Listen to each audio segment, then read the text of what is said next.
Today we will discuss Polity and Governance PYQ of 2023 for UPSC Prelims Civil Services Examination. 2023 में UPSC prelims के अंदर polity and governance section से total 14 to 15 questions पूछे गए थे। इन्हीं क्वेश्चन का इस सेशन के अंदर डिटेल डिस्कशन करेंगे।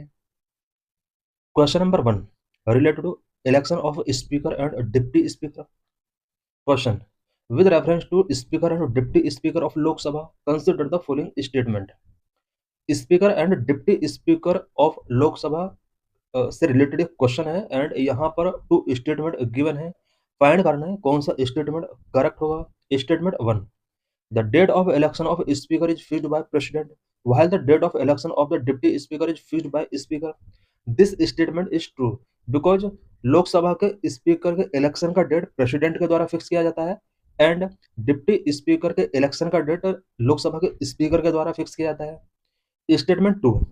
There is a mandatory provision that the election of a candidate as a deputy speaker of Lok Sabha shall be from either the principal opposition party or the ruling party. यहाँ पर statement में लिखा हुआ है कि deputy speaker जो होगा लोकसभा का वो या तो ओपोजिशन पार्टी से होगा या रूलिंग पार्टी से होगा और ये मैंडेटरी है, ऐसा स्टेटमेंट में लिखा हुआ है बट ये मैंडेटरी नहीं है। So statement 2 is wrong. So correct answer is A only 1। So let's discuss the detail of this question. Statement 1 is correct. As per the rules of procedure and conduct of business in Lok Sabha, the president fixes the speaker's election date and the speaker fixes the deputy speaker's election date. Rules of procedure and conduct of business in Lok Sabha के according president Lok Sabha के speaker के election की date fix करता है and speaker deputy speaker के election की date fix करता है। Statement 2 is incorrect. There is no mandatory provision in the constitution for this. It is a convention followed since the 11th Lok Sabha that the speaker comes from ruling party and deputy speaker from the main opposition. Speaker जो होता है वो ruling party से होता है and deputy speaker जो होता है वो ओपोजिशन पार्टी से होता है। ये कोई मैंडेटरी प्रोविजन नहीं है। ये एक ओनली कॉन्वेंशन है जिसे 11th लोकसभा से फॉलो किया जा रहा है। कोई भी कॉन्वेंशन रूल नहीं होता है। So statement 2 is incorrect. Question number 2 related to judiciary and separation of powers. Consider the following statement. 2 statement यहाँ given है. The Supreme Court of India has the power of judicial review over constitutional amendment. Constitutional amendment का supreme court के पास judicial review का power है। Yes this statement is true. कोई भी अगर constitutional amendment किया जाता है इंडिया के अंदर देन सुप्रीम कोर्ट चाहे तो उसका जुडिशियल रिव्यू कर सकती है। Statement 2. The basic structure doctrine was evolved by the Supreme Court in the Keswanand Bharati case in 1973. This statement is also true because 1973 में केशवानंद भारती केस में ही बेसिक स्ट्रक्चर डॉक्ट्राइन यहाँ पर इवॉल्व किया गया था। So correct answer is C both 1 and 2. So let's discuss the detail of this question. Statement 1 is correct. In the Minerva Mills case 1980, the Supreme Court held that judicial review is a basic feature and even constitutional amendment can be reviewed if they violate the basic structure. Minerva mills case 1980 में supreme Court ने ये declare किया कि judicial review एक basic feature है and constitutional amendment भी अगर किया जाता है पार्लियामेंट के द्वारा देन ये बेसिक स्ट्रक्चर का वायलेशन होगा। इट मीन्स जो भी कॉन्स्टिट्यूशनल अमेंडमेंट किया जाता है by the parliament of India ये कॉन्स्टिट्यूशन के बेसिक स्ट्रक्चर का पार्ट है एंड 1980 मिनर्वा मिल्स केस में सुप्रीम कोर्ट ने डिक्लेयर किया था कि सुप्रीम कोर्ट इसका जुडिशियल रिव्यू कर सकता है। Statement 2 is correct. The basic structure doctrine was indeed established in the landmark 1973 case to limit Parliament's power to amend the Constitution. Basic structure doctrine 1973 का जो जजमेंट था केशवानंद भारती केस से related supreme court का, उस judgement के according parliament की constitution को amend करने की पावर को लिमिट कर दिया गया। Question number 3 related to constitutional provisions. Which one of the following statement best reflect the chief purpose of the constitution of a country? Constitution का चीफ पर्पज क्या है, उससे रिलेटेड एक क्वेश्चन है। Correct answer is C, it defines and limits the power of government. यहाँ पर हम पहले रॉन्ग ऑप्शंस को भी डिस्कस कर लेते हैं, बिकॉज ये भी अंडरस्टूड करना जरूरी है कि रॉन्ग स्टेटमेंट क्यों रॉन्ग है। Option A, it determines the objective for the making of necessary law. Necessary law making करने के ऑब्जेक्टिव को कॉन्स्टिट्यूशन डिटरमाइन करता है। B option, it enable the creation of political offices and government. Political offices and government के creation को enable करता है। It define and limits the power of government. D option, it secure social justice, social equity and social security. यहाँ पर हम देख सकते हैं जो डी ऑप्शन है ये भी कंफ्यूजन क्रिएट कर सकता है कि कॉन्स्टिट्यूशन का ये पर्पस तो नहीं है, बट क्वेश्चन में लिखा हुआ है चीफ पर्पज। कॉन्स्टिट्यूशन इस्टेब्लिश इसलिए किया गया है सो दैट गवर्नमेंट के पावर को लिमिट किया जा सके, गवर्नमेंट के पावर्स को डिफाइन किया जा सके। While a constitution does all the above, its core philosophical purpose is a constitutional democracy, is constitutionalism, which means limited government। यहाँ पर जो भी ऑप्शंस अभी हमने डिस्कस किए कॉन्स्टिट्यूशन के सभी पर्पज है, बट इसका जो कोर फिलोसफिकल पर्पज है वो है constitutionalism. Constitutionalism means limited government इसका मेन पर्पज है। It ensure that the government does not become arbitrary और tyrannical by setting boundaries on its authority. Constitution ने गवर्नमेंट की बाउंड्रीज को सेट किया हुआ है सो दैट गवर्नमेंट आर्बिट्रेरी और टायरेनिकल अप्रोच फॉलो ना कर सके। Question number 4 regarding due process in India, due process of law implies fair application of law. Constitution में इंडिया में जो due process of law phrase use किया जाता है, इसका ओरिजिनल मीनिंग क्या है? Fair application of law. Law का फेयर एप्लीकेशन होना चाहिए। इट मीन्स लॉ ऐसा होना चाहिए जो सभी के लिए सूटेबल है। Detail explanation, while procedure established by law under Article 21 means following the letter of the law, due process, an American concept now integrated into Indian jurisprudence via the Manka Gandhi case, implies that the law itself must be just, fair, and reasonable, not arbitrary. Procedure established by law article 21 के अंदर है, जबकि due process का जो main meaning है वो ये है कि जो लॉ होगा इंडिया के अंदर वो जस्ट, फेयर एंड रीजनेबल होना चाहिए, not arbitrary. Question number 5 related to finance bill and money bill with reference to the Parliament of India, consider the following statement. When Lok Sabha transmit the finance bill to Rajya Sabha, it can amend or reject the bill. This statement is wrong because लोक सभा जब finance bill को राज्य सभा के लिए transmit करती है, वो इस बिल को अमेंड कर सकती है, बट इसको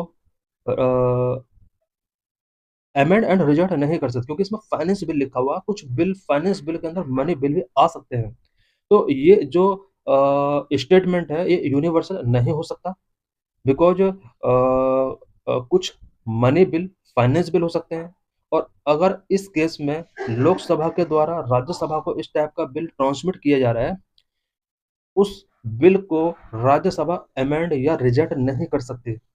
When Lok Sabha transmit the money bill to the Rajya Sabha, it cannot amend or reject the bill. It can only make recommendations. This statement is true because कोई भी money bill जो होता है लोकसभा ने अगर राज्यसभा को transmit किया है, देन राज्यसभा उस बिल को अमेंड नहीं कर सकती, रिजेक्ट नहीं कर सकती।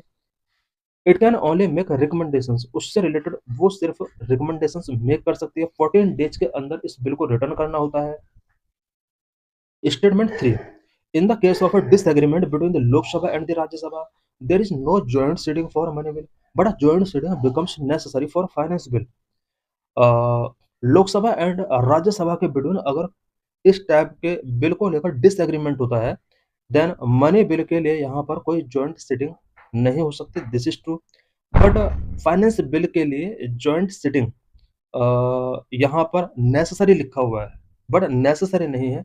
टाई के केस में ही ये जॉइंट सिटिंग कंडक्ट किया जा सकता है फाइनेंस बिल के केस में। सो correct answer is a, only 1।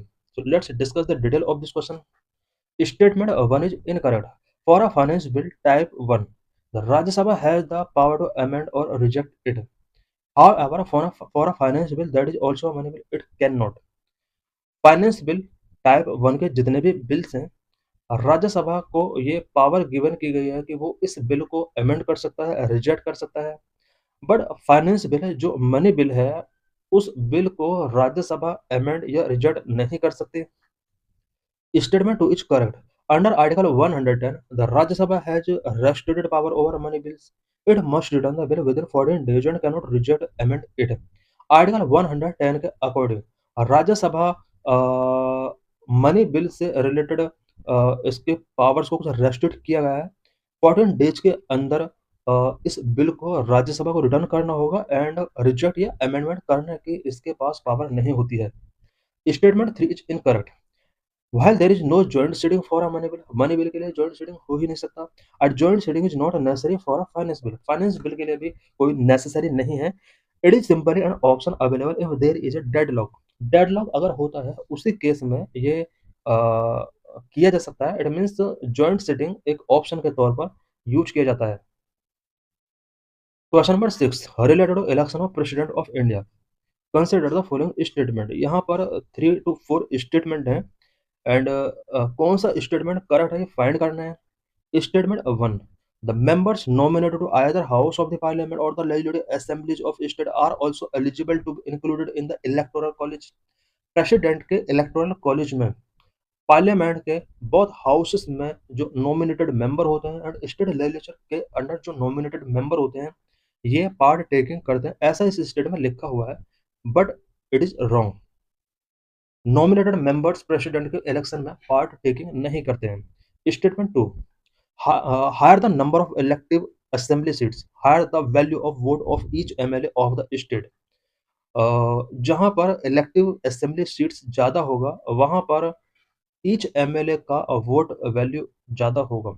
ऐसा नहीं है, बिकॉज स्टेट की पॉपुलेशन के ऊपर डिपेंड है कि किस एमएलए का वोट वैल्यू कितना होगा।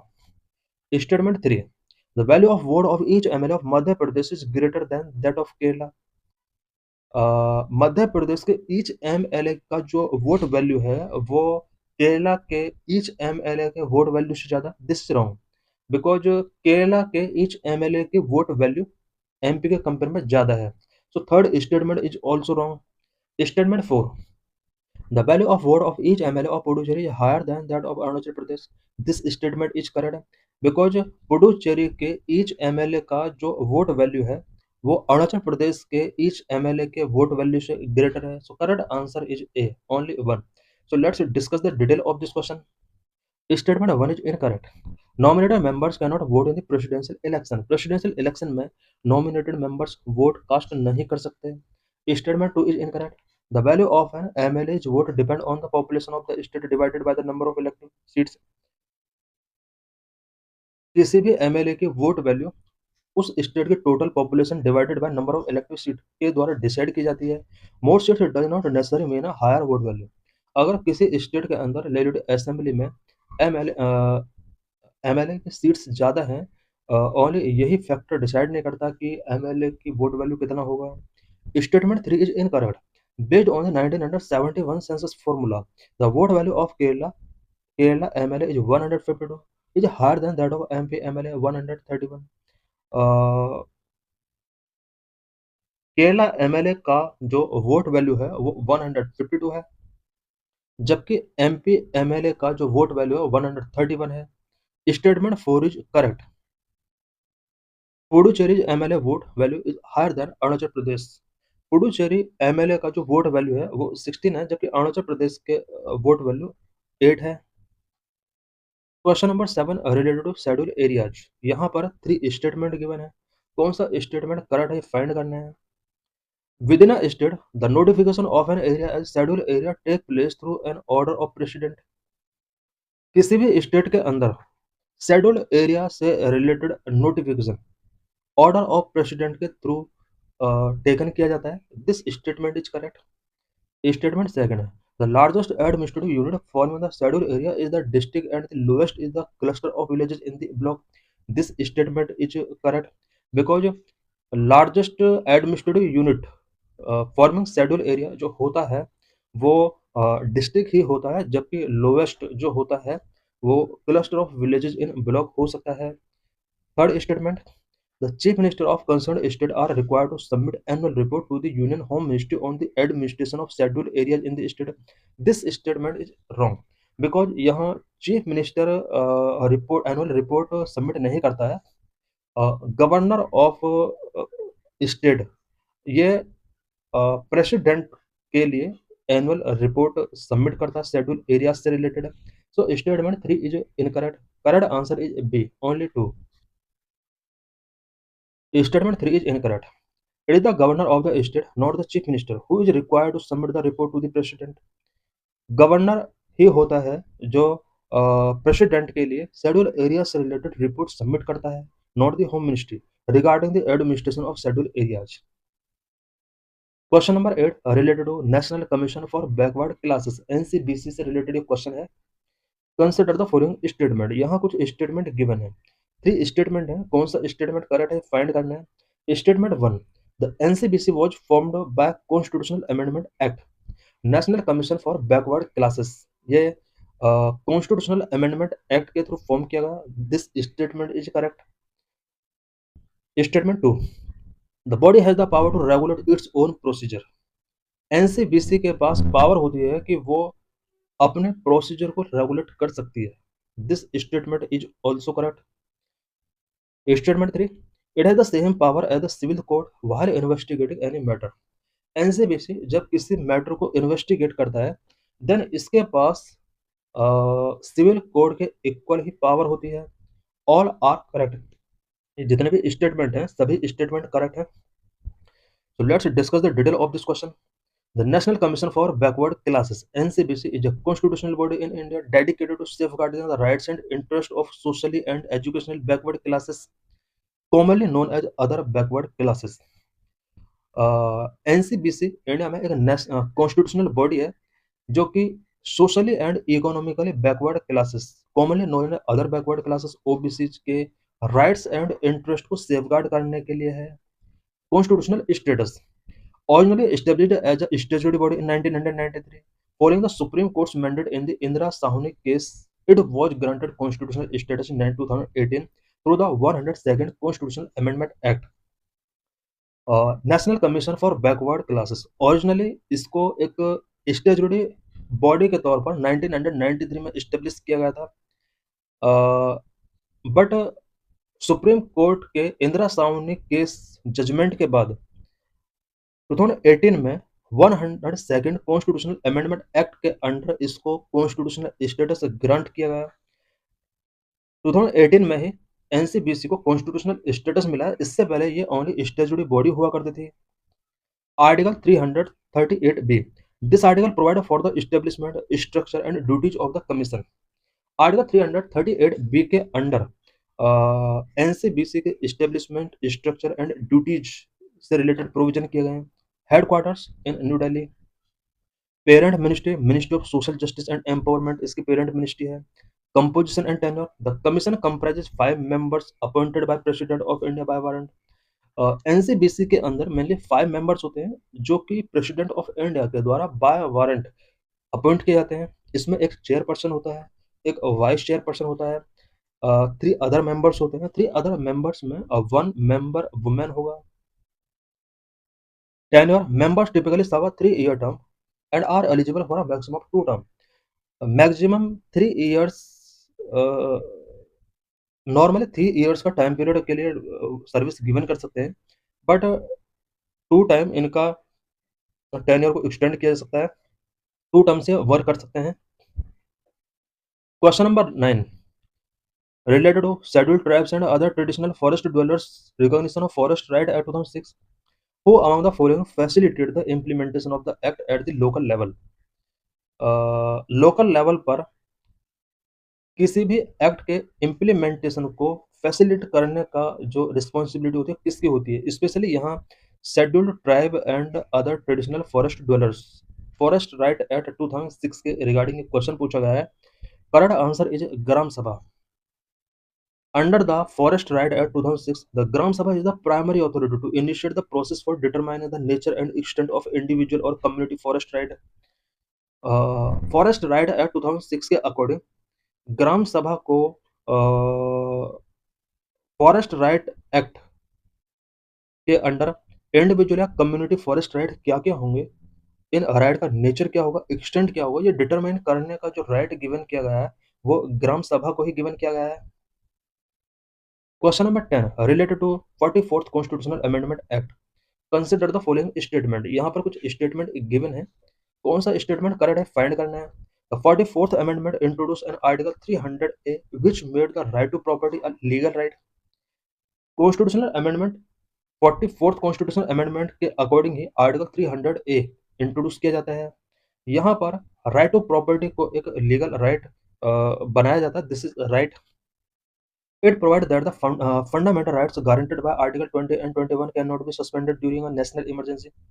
44th अमेंडमेंट एक्ट के अंडर ही ये मैंडेट कर दिया गया कि नेशनल इमरजेंसी के ड्यूरिंग आर्टिकल 20 एंड 21 सस्पेंड नहीं किए जा सकते। So correct answer is C, both 1 and 2। Statement 1, the 44th amendment 1978 deleted the right to property from the list of fundamental rights and made it a legal right under Article 300A। 44th amendment जो किया गया था वो 1978 में किया गया था और इस अमेंडमेंट के अकॉर्डिंग राइट टू प्रॉपर्टी को फंडामेंटल लिस्ट से आउट किया गया। Right to property initially 19 article 19 के अंडर था, अब इसको आर्टिकल 300A के अंडर लीगल राइट डेजिग्नेट किया गया। Statement 2, it restricted the power of the president to suspend Article 20 protection in respect of conviction for offences and Article 21 protection of life and personal liberty even during a national emergency। 44th amendment act 1978 के under ही ये provision किया गया कि national emergency के case में article 20 and 21 के अंदर जो सिटीजन्स को पावर मिला हुआ है, प्रेसिडेंट उसको सस्पेंड नहीं कर सकता। आर्टिकल 20 के अंदर protection in respect of conviction for offences, offences के कॉन्विक्शन के रिस्पेक्ट में प्रोटेक्शन गिवन किया जाता है आर्टिकल 20 के अंदर। आर्टिकल 21 के under protection of life and personal liberty given किया गया है। Question number 11 related to constitutional body attorney general versus solicitor general. यहाँ पर 2 स्टेटमेंट गिवन है। Statement 1, Attorney General of India and Solicitor General of India are the only officers of government who are allowed to participate in the meeting of the Parliament of India।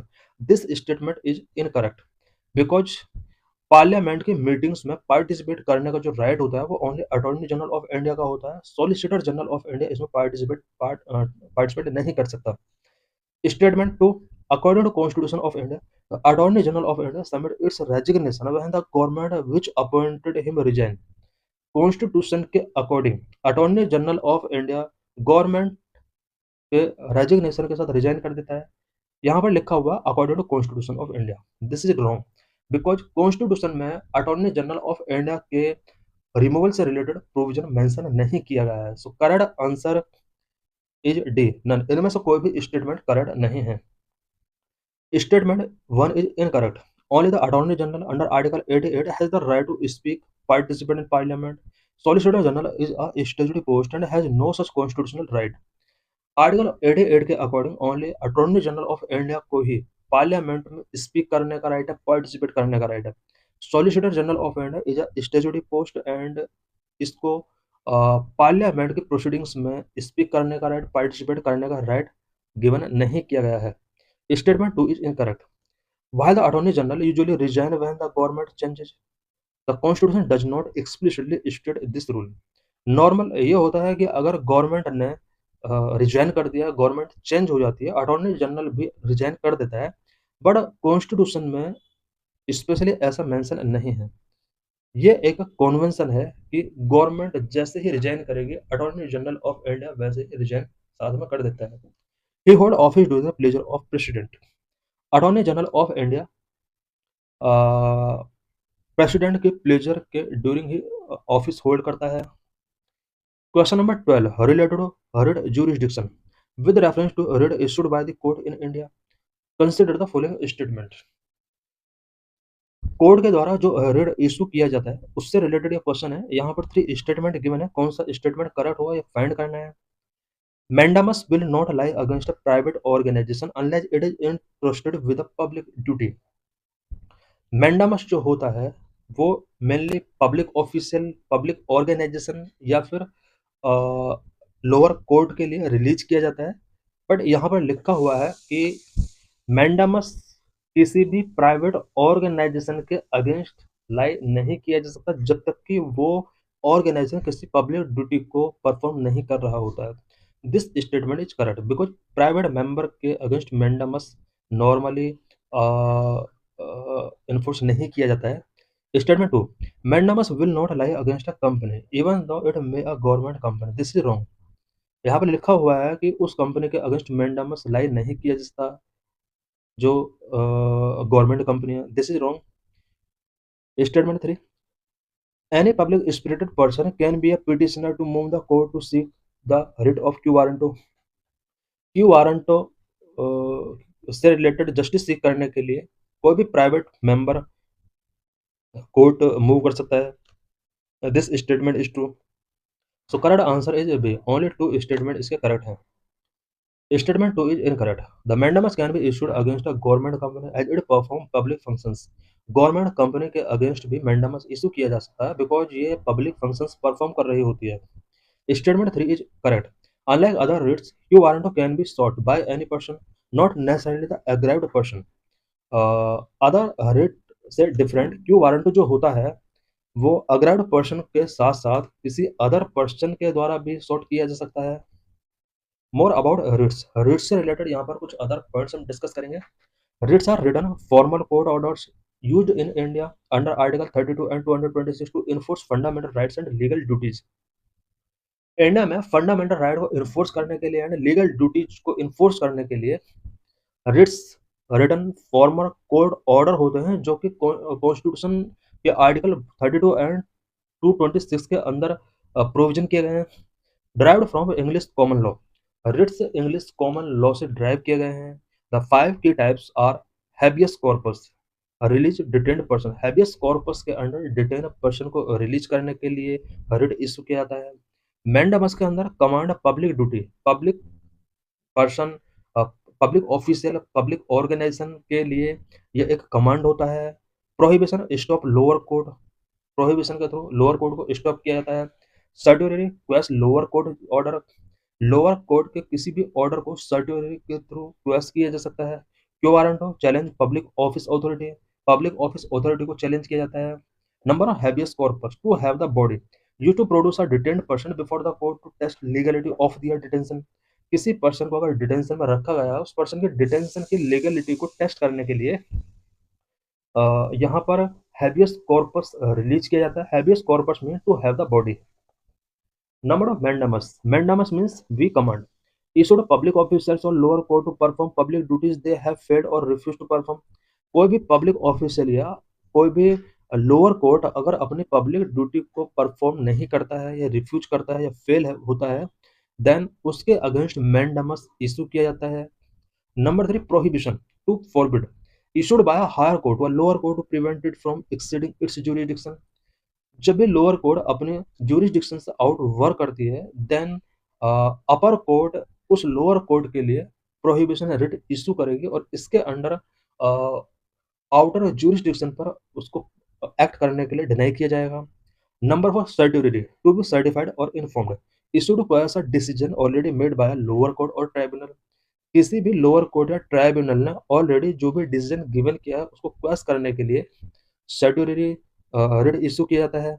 Number 5 quo warranto, by what authority, issue to inquire into the legality of a person's claim to a public office. किसी भी person को अगर illegal तरीके से public office पर sitting कराया गया है उससे रिलेटेड इंक्वायरी के लिए क्यू वारंटो रिट इशू किया जाता है। Question number 13 related to central bureau of investigation, CBI से रिलेटेड एक क्वेश्चन है। यहाँ पर 3 स्टेटमेंट गिवन है। Statement 1, central bureau of investigation is a statutory body. This is wrong because ये स्टैट्यूटरी बॉडी नहीं है, ये ओनली एक एग्जीक्यूटिव बॉडी है। Statement 2, CBI derive its power from the Delhi special police establishment in 1946। Delhi special police establishment act 1946 के under इसको power given किया गया है। This statement is true. Statement 3, CBI was established on the recommendation of the Santhanam committee on prevention of corruption। Prevention of corruption से related Santhanam committee ने CBI को establish करने के लिए रिकमेंड किया था। This is true. So correct answer is B, 2 and 3 only. Why statement 1 is incorrect? CBI is not a statutory body. It was not created by Act of Parliament. CBI कोई statutory body नहीं है because Act of Parliament के through इसको establish नहीं किया गया है। It is an executive body. ये only एक executive body है। Statement 2 is correct. It derived its investigative power from Delhi Special Police Establishment Act 1946। इसको investigative power DSPE Act 1946 के अंडर मिला हुआ है। Statement 3 is correct.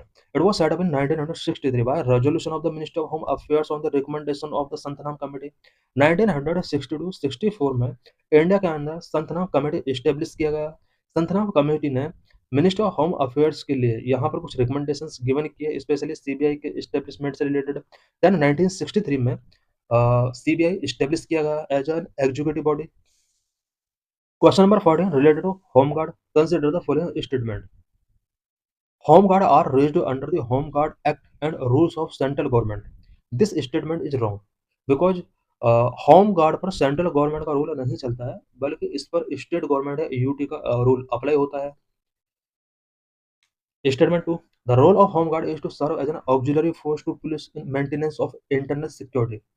Internal security को maintenance करने के लिए पुलिस के लिए एक ऑक्सिलरी फोर्स के तौर पर होम गार्ड वर्क करते हैं। This statement is true.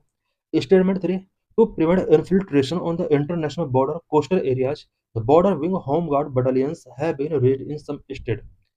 कुछ स्टेट में स्पेशली इंटरनेशनल बॉर्डर या कोस्टल एरियाज में इनफिल्ट्रेशन को प्रिवेंट करने के लिए border wing home guards battalion establish किए गए हैं। This is also true. So correct answer is B, only 2। Why statement 1 is incorrect? Home guard are raised under the Home Guard Act and rules of state duty। They are a voluntary force। Home guard act and rules of state duty के according recruit किए जाते हैं and voluntary force के तौर पर work करते हैं। वह statement two is correct. Their primary role is to serve as an auxiliary to the police for internal security, help the community in emergencies like fires or floods, and maintain essential services। Statement 3 is correct. Border wing home guards have indeed been raised in specific border states like Punjab, Rajasthan, and Gujarat to assist in preventing infiltration। Question number 15 related to flag code of India. Consider the following statement. यहाँ पर 2 statement given है, flag से related statement है। कौन सा statement correct होगा ये find करना है। Statement 1, according to the flag code of India 2002, the national flag shall be rectangular in shape, the ratio of the length and height of the flag shall be 3:2। Flag code of India 2002 के according national flag rectangular shape में होगा, length and height का ratio 3:2 होगा। This statement is correct. Statement second, under the flag code of 2002, the national flag shall be made of hand spun and hand woven wool cotton silk khadi bunting only. यहाँ statement में लिखा हुआ है national flag code of India 2002 के according national flag जो होगा वो hand spun होगा, hand woven wool cotton silk khadi bunting होगा, बट ऐसा नहीं है। 2022 में एक अमेंडमेंट किया गया, इस अमेंडमेंट के थ्रू इन कंडीशंस को रिमूव किया गया। सो correct answer is a 1 only. So let's discuss the detail of this question. Why statement 1 is correct? The flag code specifies the rectangular shape and the 3.3:2 for length and breadth। Statement 2 is incorrect. Earlier only khadi was allowed. Earlier only khadi allowed था। However, in December 2021, the government amended the flag code to allow the national flag to be made of polyester or machine-made fabric, in addition to hand-spun and hand-woven materials। 2021 में flag code 2002 के under कुछ amendment किए जाते हैं। Government of India ने अब यहाँ पर नेशनल फ्लैग के लिए ये प्रोविजन कर दिया कि वो पॉलिस्टर या मशीन मेड फैब्रिक से बना हो सकता है, hand spun and hand woven material से भी इसको बनाया जा सकता है। Question number 16 related to criminal procedure. Consider the following statement. यहाँ पर 2 स्टेटमेंट गिवन है, कौन सा स्टेटमेंट करेक्ट हो या फाइंड करना है। Under the Indian constitution, the concentration of wealth violate the directive principle of state policy. Wealth का अगर कंसंट्रेशन होता है, देन ये डीपीएसपी का वायलेशन है। The right to legal counsel statement one is correct because DPSP article 39 के under ये provision है कि स्टेट को ये प्रोविजन करना होगा कि कंसंट्रेशन ऑफ वेल्थ कंट्री में ना हो पाए। The right to legal counsel of one's choice is a fundamental right under article 22। Legal counsel taking करने का सभी को राइट है आर्टिकल 22 के according. This statement is also correct. Why statement one is correct? Article 39C of DPSP state that the operation of economic system should not result in a concentration of wealth and means of production to the common detriment. DPSP article 39 के अंदर ये provision किया गया है कि government को कुछ ऐसा करना होगा जिससे इकोनॉमिक सिस्टम या economic concentration of wealth centralize ना हो पाए, ये डाइवर्स होना चाहिए। वहाँ statement two is correct. Article 22(1) explicitly mentions that no person who is arrested shall be denied the right to consult and be defended by a legal practitioner of his choice. Article 22 के according कोई भी person अगर arrest किया जाता है, उस person को right to consult given किया गया है। Question number 17 related to citizenship act consider the following statement. यहाँ पर दो स्टेटमेंट गिवन है, कौन सा स्टेटमेंट करेक्ट होगा फाइंड करना है। A person who has been a resident of India for 5 years resident of India for 5 years can apply for citizenship by naturalization. Statement में लिखा हुआ है कि कोई भी पर्सन जिसने 5 ईयर इंडिया में रिसाइड किया है, नेचुरलाइजेशन प्रोसेस के थ्रू उसको सिटीजनशिप गिवन किया जा सकता है। This is wrong. नेचुरलाइजेशन के लिए एट लीस्ट 12 ईयर इंडिया में रिसाइड करना होगा। तो statement one is incorrect. So next statement, constitution of India define who is a citizen and who is an align. This is also wrong because यहाँ पर citizen कौन होगा या alien कौन होगा ऐसा डिफाइन नहीं किया गया है। So correct answer is neither one nor two. यहाँ पर कोई भी स्टेटमेंट करेक्ट नहीं है। वह statement one is incorrect. For naturalization a person must be a resident for 12 years. Naturalization के लिए यहाँ पर 12 ईयर्स पर्सन को रिसाइड करना होगा। 1 year immediately preceding application, application से 1 ईयर पहले एंड 11 ईयर के after. Statement two is incorrect. Constitution under article 5, 6, 7, 8, 9, 11, 12, 11 तक है mainly only describe who become citizens at the commencement of constitution 26 January 1950। Indian constitution में only ये describe किया गया है कि commencement of constitution it means January 26 1950 के टाइम ड्यूरिंग पर कौन इंडिया का सिटीजन होगा, ओनली ये मेंशन किया गया है। It does not define citizen और alien for all times. All time के लिए यहाँ पर डिफाइन नहीं किया गया कि सिटीजन कौन होगा, अलाइन कौन होगा। That power is given to parliament under citizenship act 1955।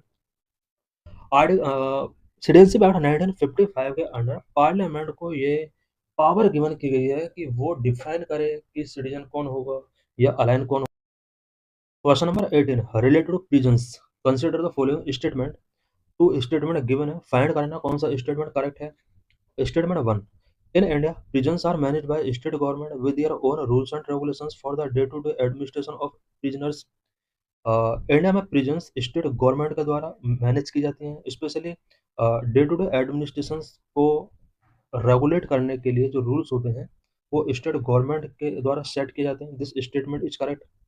Second statement, in India prisons are governed by prison act 1894 which expressly kept the subject of prisons under the control of provincial government।